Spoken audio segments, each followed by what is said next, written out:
Fights. Hope you're enjoying seeing Buakaw for the first time in K1 Max, especially a big hello to James Frederick William Rowe watching on HDNet in Brooklyn, New York. James Rowe, hope you're enjoying all the action. Buakaw. Who the hell is James Rowe? One of the many HDNet fight fans in Brooklyn, New York. Buakaw, who possesses some of the hardest leg kicks and rib kicks in the world. His boxing has come along in leaps and bounds. In 2006 when he won the Grand Prix, his boxing was what did the damage, to everyone's surprise. Oh, the big kibosh!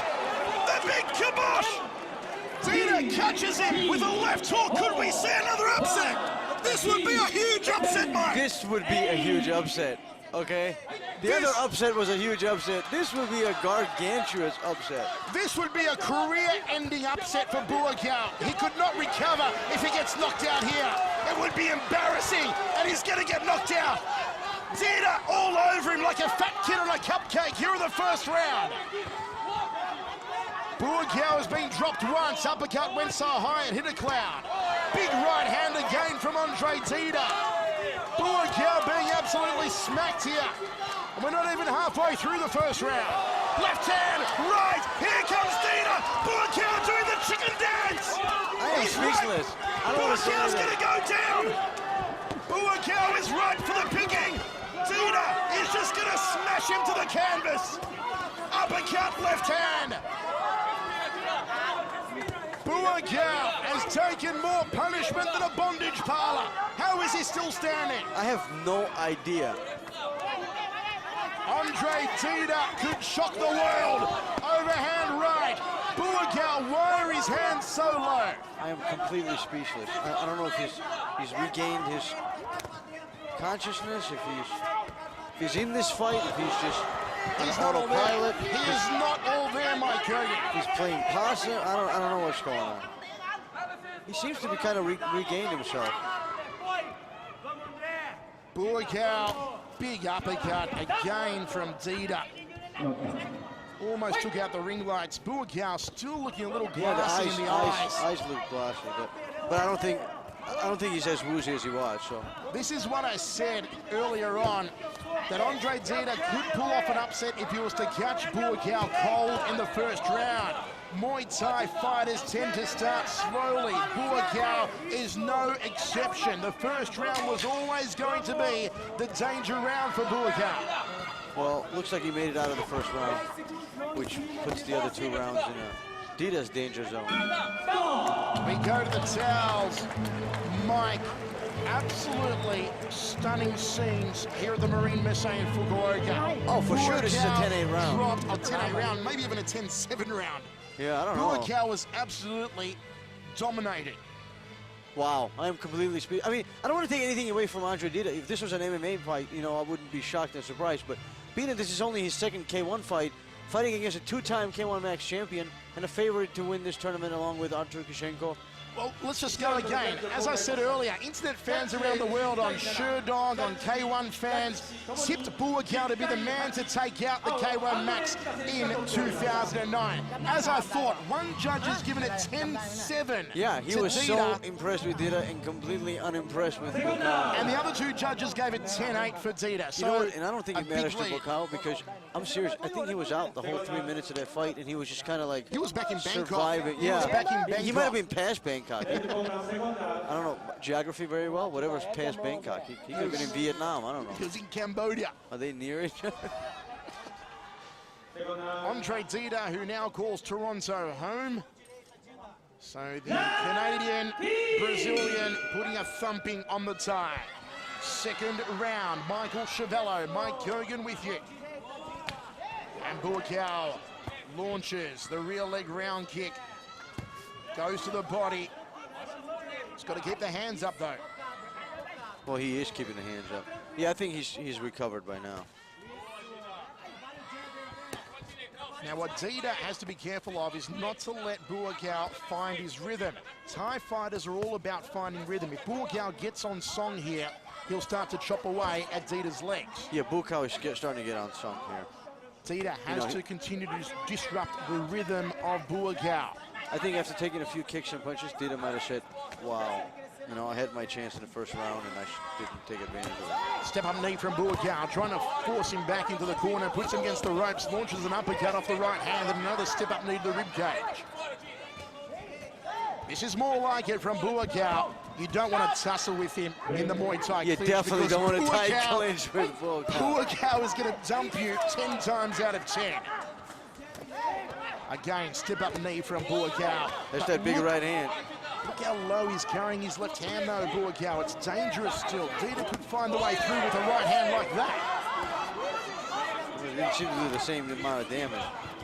Big leg kick from Buakau, showing no respect for the lead thigh of the Brazilian. Uppercut from Dida. Buakau caught him on the cheek, then the meet and greet knee. This is Buakau powering on. Buakau on the front foot, he's got his confidence back. Right hand backs up the Brazilian. And Dida wants to slug it out. He wants to juke it out against the ropes. You know, Dida needs to start changing positions, going left, going right. Oh, he folded him in half of the knee. Referee could have put a count on, but Dida back up to his feet. Buakau's round so far, no counter shot. That knee is working a treat, just damaging the liver section and the upper right rib cage. Oh, Dida is feeling it. Yeah, Dida is feeling it. Buakau is slowly, you know, obviously taking over this fight, but he's also taking the fight out of Dida. You know, Dida is almost like, you know, I had my heydays in the first round and it didn't work out, and now I'm done. Step up knee from Buakau, and again working that liver. Very smart strategy here from Buakau. He knows that one good liver shot will cause the whole body to shut down. Yeah, that's what he's looking for here. Buakau is definitely looking to end this fight. And really, Andre Dida should be working angles and guarding against that left knee, because that left knee from Buakau in close has become as predictable as a Tara Reid nipple slip. They both fall to the canvas, final seconds of the second round. Yeah, Dida, first of all, looks tired.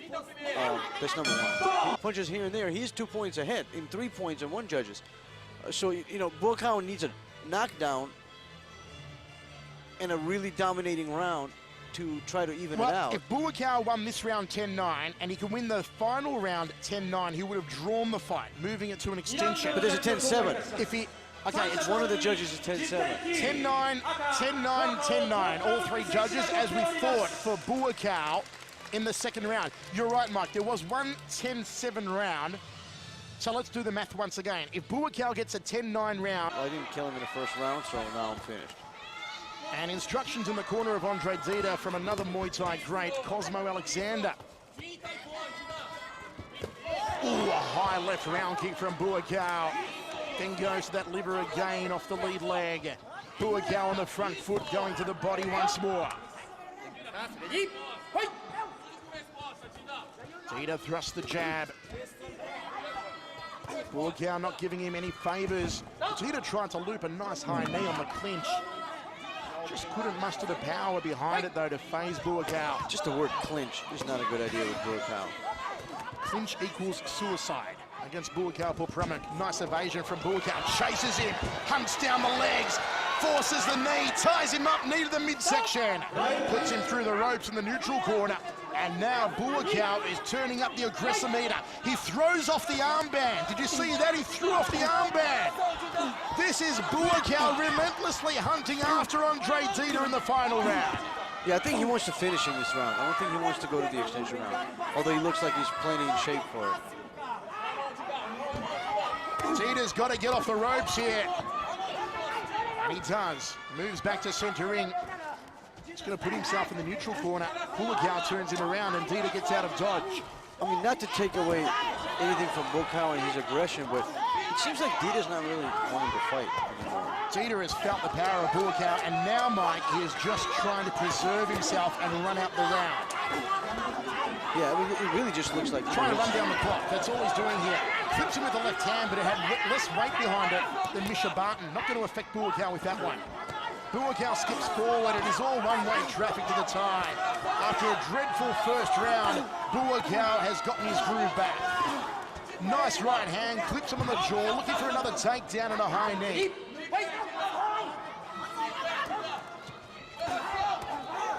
Dida almost turning his back. Buakau just teeing off on him. Final 48 seconds of the third and final round. Dida sucking in the air. Tries to launch a jumping knee. Buakau locks him up, drops him down, glances towards his corner.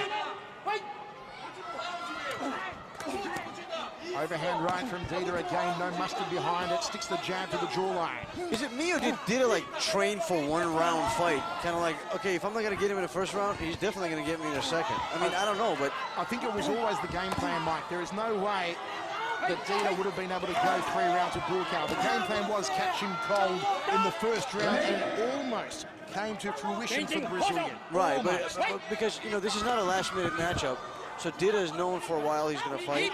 You know, are you really that out of shape you can't go 3 rounds?